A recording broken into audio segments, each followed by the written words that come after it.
జిల్లా కోదాడలో కాకతీయ కమ్మ కళ్యాణ మండప ప్రారంభోత్సవం ఘనంగా జరిగింది. ఈ కార్యక్రమానికి మాజీ ఉపరాష్ట్రపతి ముప్పవరపు వెంకయ్య నాయుడు, రాష్ట్ర మంత్రి తుమ్మల నాగేశ్వరరావు, ఎమ్మెల్యే పద్మావతి రెడ్డి హాజరై ప్రారంభించారు. ఈ సందర్భంగా వెంకయ్య నాయుడు చేసిన వ్యాఖ్యలు ఆకట్టుకున్నాయి.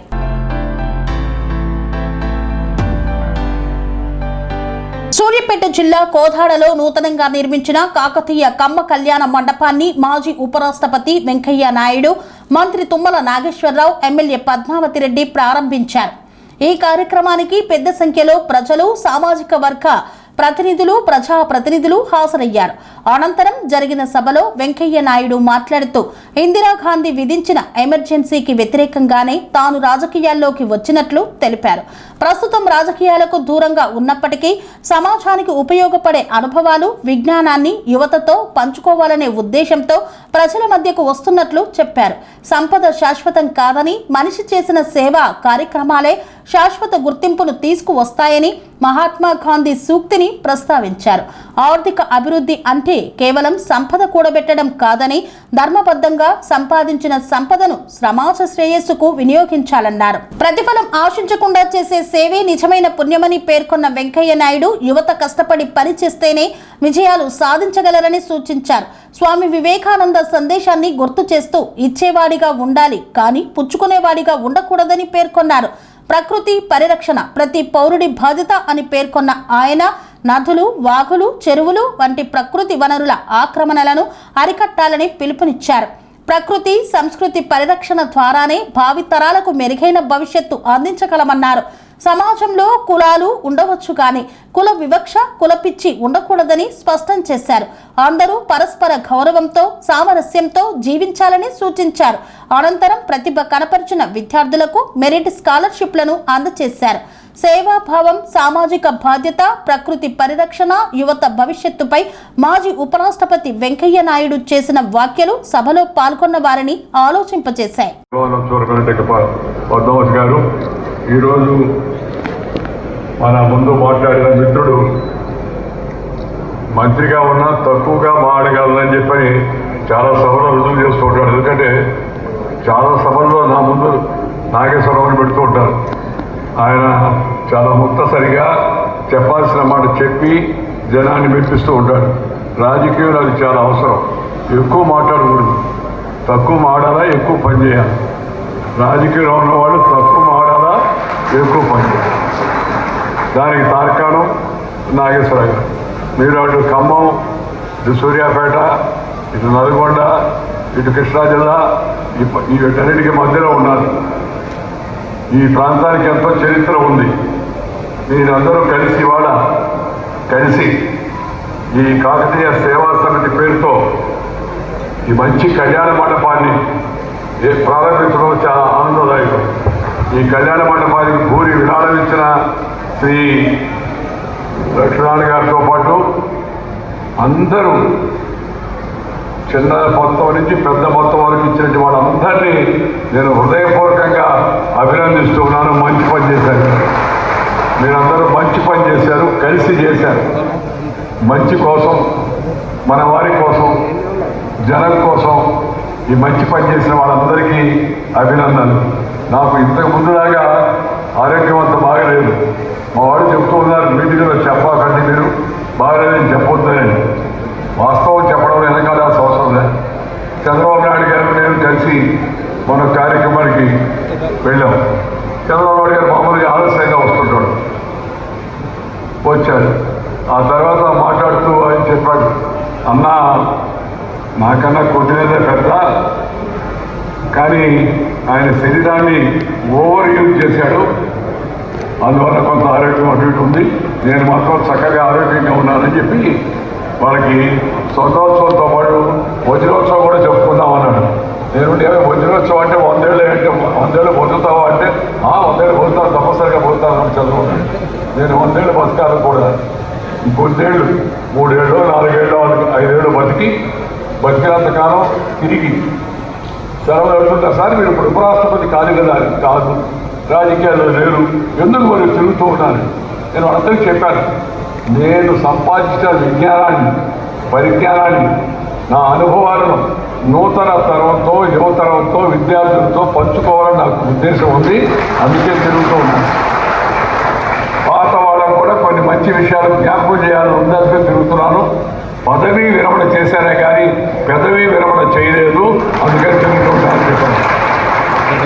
ఈరోజు దాతలందరినీ హృదయపూర్వకంగా అభినందించడమే కాకుండా ఈ కళ్యాణ మండపాన్ని పరిశుభ్రంగా మంచిగా హుందాగా కలిసి నిర్వహించవలసిందిగా మిమ్మల్ని అందరినీ కోరుతూ ఉన్నాను. అది కూడా చాలా ముఖ్యం. మహాత్మా గాంధీ గారు ఒక మాట ఏం చెప్పాడంటే, సంపద అంటూ ఏమీ లేదు, ఉన్నది కేవలం జీవితం మాత్రమే. మన తర్వాత కూడా మనం బతకాలంటే కొన్ని మంచి పనులు చేయాలి.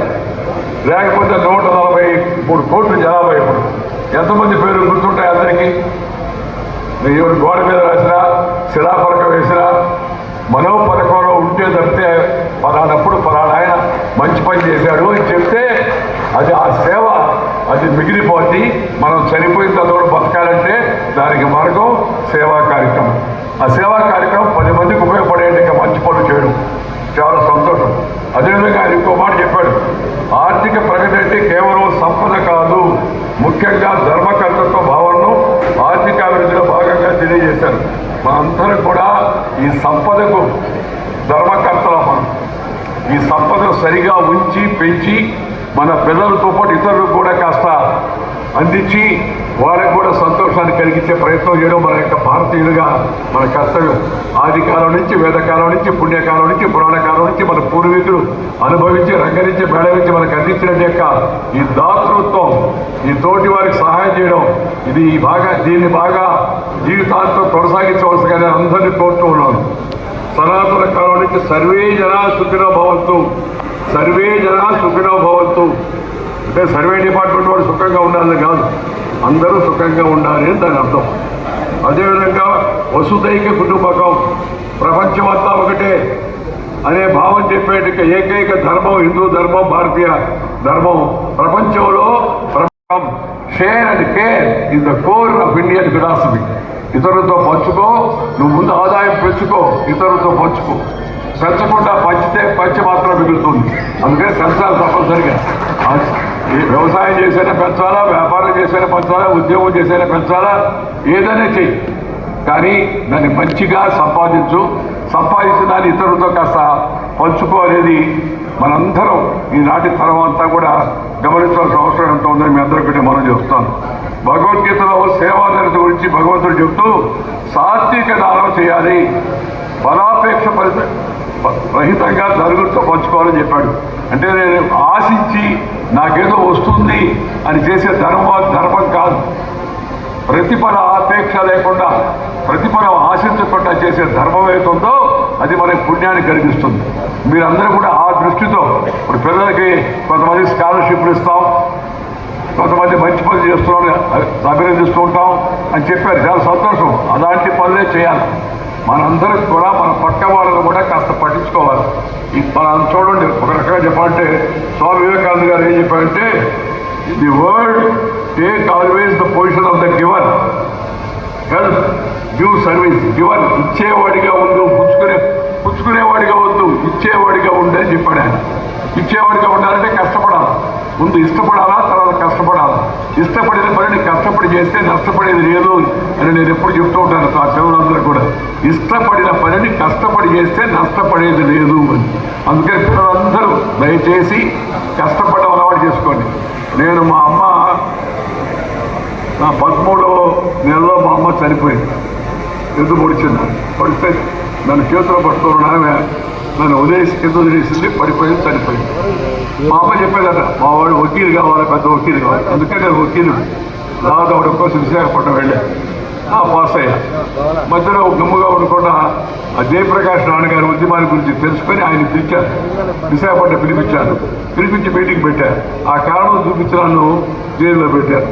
జైల్లో పెట్టడం వల్ల నేను అంతకుముందు వకీలు అవ్వాలనుకున్నవాడిని రాజకీయాల్లోకి వచ్చా. ఈ మనిషికి బుద్ధి చెప్పాలి తగినది. ఈ మనిషి అంటే నా ముందు మనిషి కాదు, ఇందిరాగాంధీకి తగిన బుద్ధి చెప్పాలా, ఎమర్జెన్సీ పెట్టి ఇంతమంది లక్షల మంది జైల్లో పెడుతుందా అని చెప్పి రాజకీయాల్లోకి వచ్చా.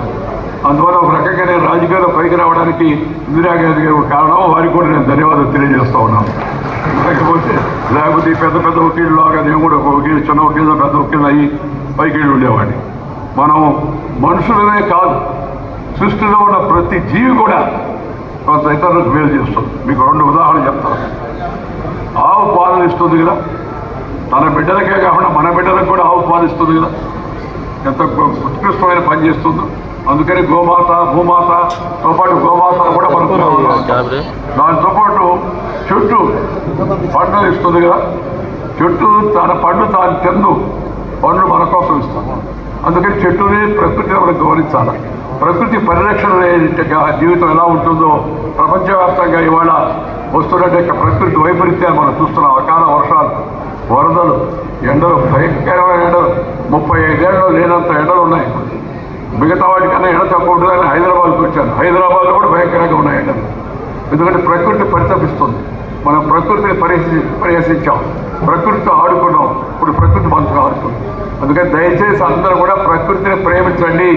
Love and live with the nature, culture together for hour better future అనే విషయాన్ని కూడా యువత అంతా అర్థం చేసుకోవాలని చెప్పి నేను కోరుతా ఉన్నాను.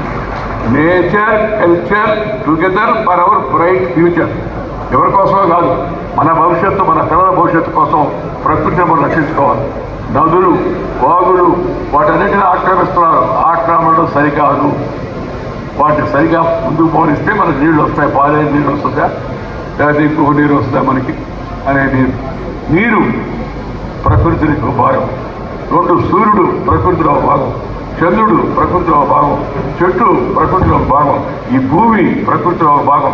వీటన్నిటిని మనం రక్షించుకుంటే సుఖంగా మనం బతకగలము అనేది నేను ఇవాళ ఈ భవ్యమైన కళ్యాణ మండపం ప్రారంభం సందర్భంగా నేను మిమ్మల్ని అందరికీ కోరుకున్నది. 1, సేవాభావాన్ని అలవాటు చేసుకోండి, దాన్ని కొనసాగించండి. దాంతోపాటు ఇతరులు కలుపుకొని పనిచేయండి. మీ సంపదను పెంచుకోండి, ఇతరులతో పంచుకోండి అని చెప్తూ ఈ కాకతీయ సేవా సమితిలో సభ్యులుగా ఉన్న ప్రతి ఒక్కరిని హృదయపూర్వకంగా అభినందిస్తూ, కుల సంఘాలకు నేను అనుకూలం కాదు. కులం మనం వద్దంటే పోదు, కానీ కులం ఉండొచ్చు, కానీ కుల పిచ్చి ఉండకూడదు. ఇలా అందరూ దయచేసి అర్థం చేసుకోండి. కులం ఉండొచ్చు, తప్పులేదు, కుల పిచ్చి ఉండకూడదు. ఇతరులను ద్వేషించకూడదు, ఇతరులతో అనవసరంగా తొమ్మిది పెట్టుకోకూడదు. ఇది ఏంటంటే కొంతమంది చూసుకుంటారు సంఘాలు పెట్టి.